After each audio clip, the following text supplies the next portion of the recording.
Thank you. You're welcome. Yeah, ready. You ready? Yeah. Okay. With her very own scaled pedestal of music. Woo! That's cool. Please welcome Kate Buckhold.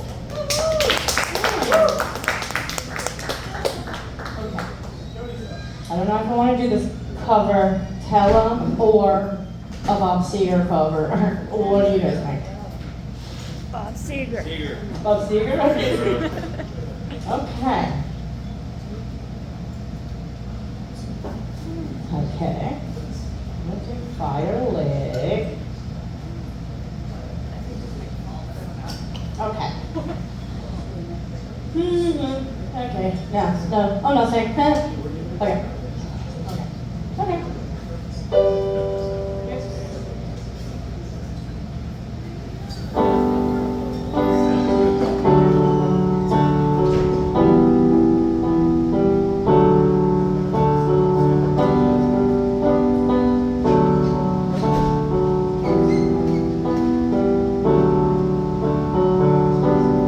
Who's gonna ride that country wheeler?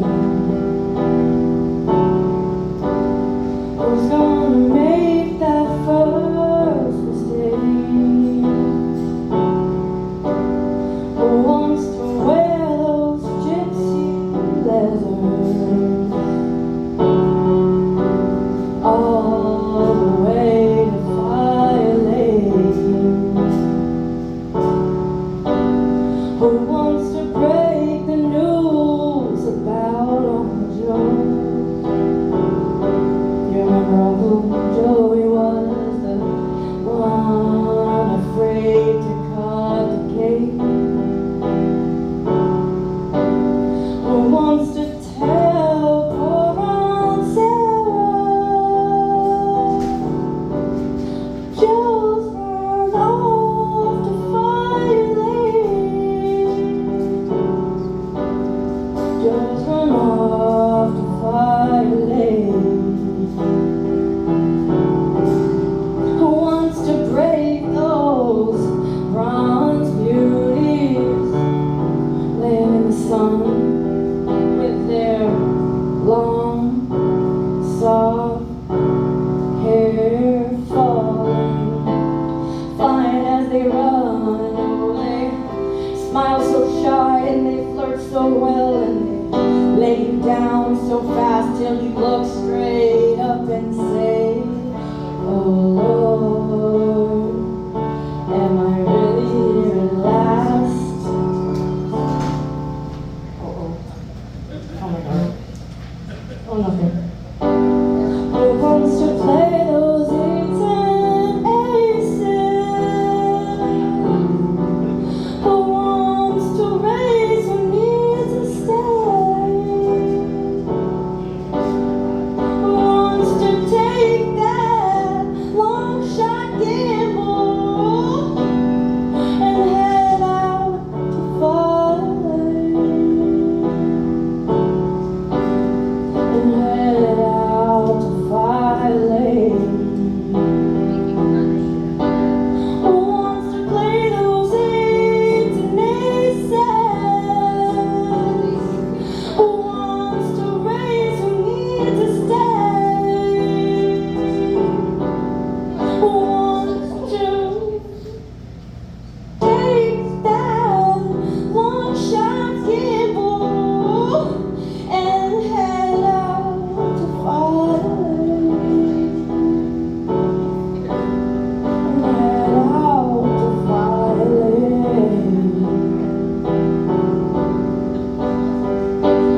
Head out to Fire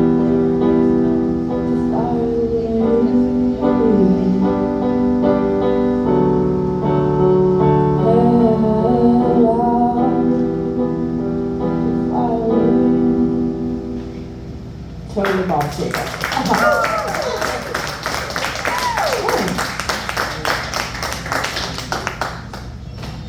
Apologies to any fans of the video. Okay, so I'm gonna do a couple of versions now. But what, you say? That was the boy. Well.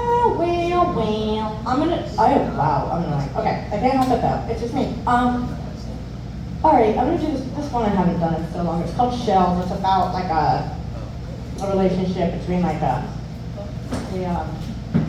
little snapping turtle and a cute little cicada nymph. And I totally have it, you guys. What the heck? No, I'm not lying. I wouldn't. Excuse me. How are you guys? Good. Good. I don't find it quickly. Okay.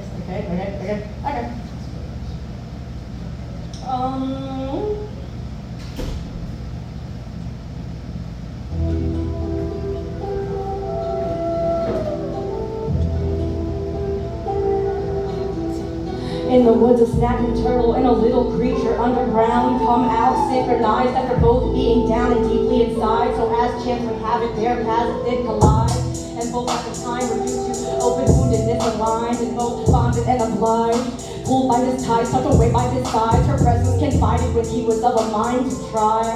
After failure, weather is changing, and here on the ground, the panic spins up a dust cloud of doubt. He's shrouded in now.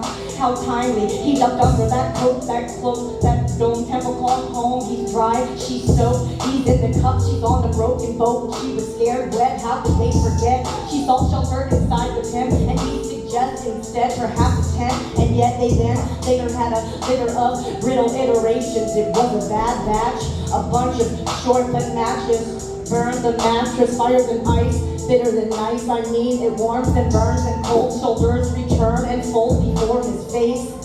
Worn, she's almost ashes inside, so at least her lashes can finally dry.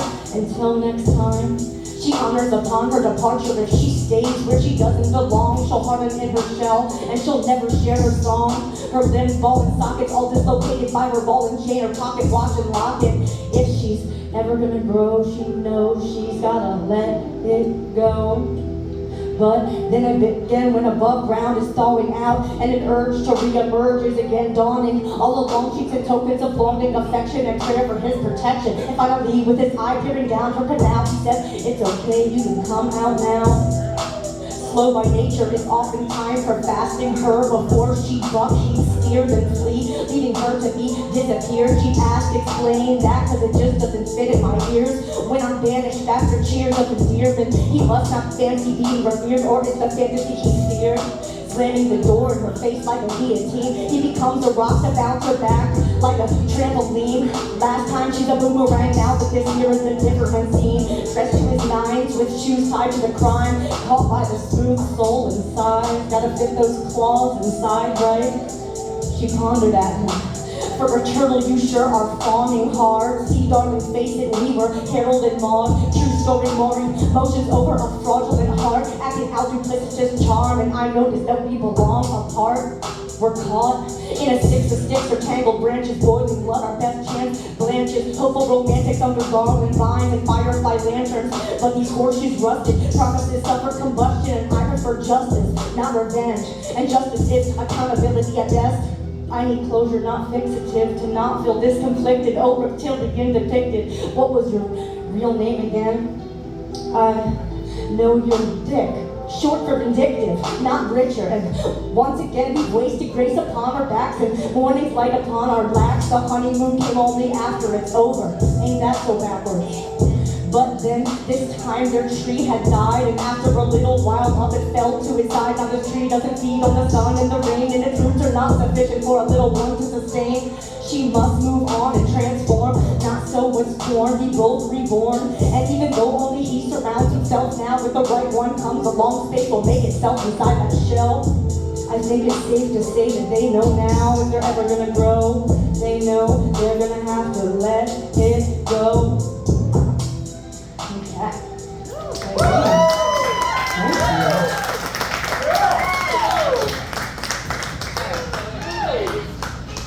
Rob, are we still doing a third one at this phase of the list? I can take it. Okay. Bring it fourth. I mean three. Okay. Not fourth. Third. Yeah, third. Bring Third. it third. I started from one. You guys, this is, okay, don't hate me. I wrote this kind of recently and then and I don't think anyone is a fan of this person, so forgive me, but I'm gonna do this biography about Judge Mathis, my idol. Anyone heard of him, watched him, love him? What's wrong with him? Nothing. President Judge Greg Mathis is what I like to call him, but a lot of people, I think, just think of him as like a TV judge rather than like, anyway, never mind. What the heck? Oh, okay. Oh no, it's nothing. Oh no. Okay, I might not do this correctly, but let's see if I can just find it. Is this happening or is oh, I'm sorry. Oh my god, I scared myself. Oh, what happened? It's okay. Okay, hold on. I'm scared.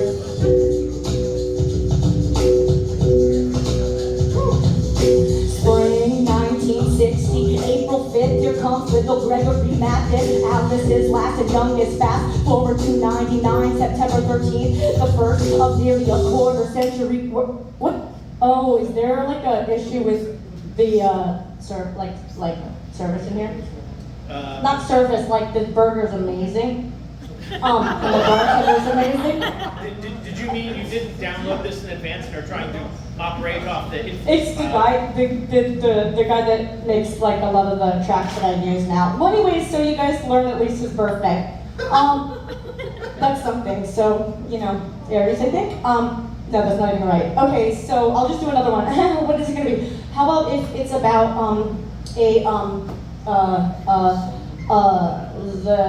this creature with the biggest genome, Sallyboy the Waterdog. He's like a salamander and he has the biggest genome, and then scientists finally were like, let's read this sequence. So is that okay? I was just chalking that one up. Huh? I was just chalking that one up, so yeah. Oh, sweet. Eric was very eager to hear it. Oh, awesome. Okay. He said the biggest what? And I said genome. And he said Yeah. what? So hopefully he's into it.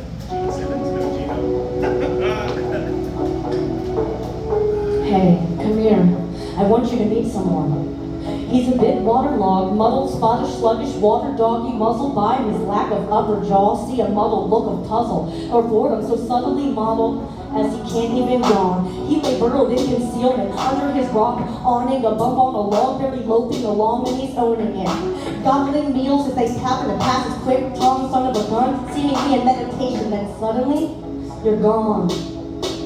Charming old overgrown larva, flaccid baby arms can't hold the lover till here comes his princess and they link single digits like a pinky swear to a partner pair in health and in sickness. See, they're supposed to have at least one toe to a couple, together double. Say now, I see she shall explore, looking into his hunky larval flourish to see how he adores her. She is watching his massive red blood cells bounce and dash around in this blushing crushing scud. A connection is buzzing now. Separation can't be bared, with fragile hearts broken like paper tears, and a body with a physique of apparent betrayal, primed for appeal, but that's in our view of fitness and the way that our resilience appears. And survival, not the beauty to be measured by the seer, only skin deep of this treasure is somewhat clear. How did he begin? A whole century young and still in his placenta film skin, slimy and thin, distorted organs and a body a bit unfortunate. No longer is the will or ability to be a landlubber willingly. Weakling widow extremities, can't handle much with absence of some fingers. Too strenuous, his metamorphosis can't hold the candle to, is still impatient hovering. If it's not a must to develop it, Waterdog don't bother with. Barely any toes if he goes for rear legs at all. And honestly, between you and me, bones at the feet and skull are soft spots for this fellow. He's not a baby about it, it's just he's literally embryonic. Peter Pan, and he can't help it. Forever babe will never be a Toys R Us kid, or at least I doubt it. Cause the only thing in his will is to live. He has different limits and still for what gives. He may not need the heart we feel so valuable, the brain we think reigns so powerful. His tongue must be quicker and keener than a sharp mind or a bullet so inferior. He's both simple and complex. A lot is going on inside of our friend. So let us dig in. Cells so swollen, he's packing a bigger genome than any four-legger known, though the marble lungfish has the absolute largest. Butterbud is on its tail, trailing right behind it. Speaking of lungs, mud pups and water dogs function without and instead breathe through his smooth dermis. This embryonic pleptodontist, he could use a prosthodontist. And within him is parasitic DNA gone haywire in the body of this fuddy-duddy, sluggerly little buggy with a serious look upon his face like, what's so funny, honey?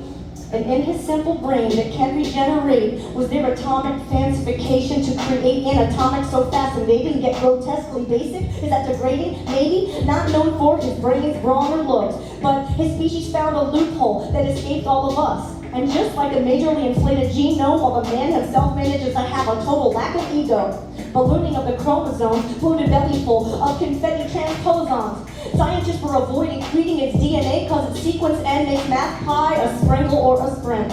And like a hellbender, this fine salamander carries a parasitic torch from its ancestors from 200 million years ago.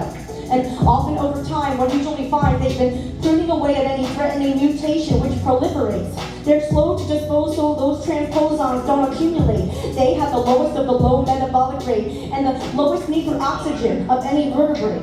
And these special guys' cells aren't specialized so well. Optic nerves with rumsprung, neural fibers gone wild, the gray matter without single files for visual messages arrival. What does his tectum provide? While inside a wild ride, neurons chaotic, but with his misses by his slippery side, all feel symbiotic and fine. Ventricles held in walls like wet toilet tissue shells, can't hold in feelings, see through it, shows and tells.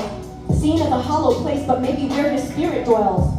Welling up with inchons so rich, land is of no interest, and he can love and feed so his perch he shall not leave in earnest, having no instinct for conquest, rather stay and sever every grove, though awfully slow with that big old genome. And he requires less formation of muscle or bone, because he's got his lady and his pantry and his modest little home. He doesn't need his heart to love or brains to have a mind of his own. He doesn't need lungs to breathe or working hands to have and to hold. And for this darling's perplexing existence alone, he is truly worth his genome in gold. Yeah, thank you.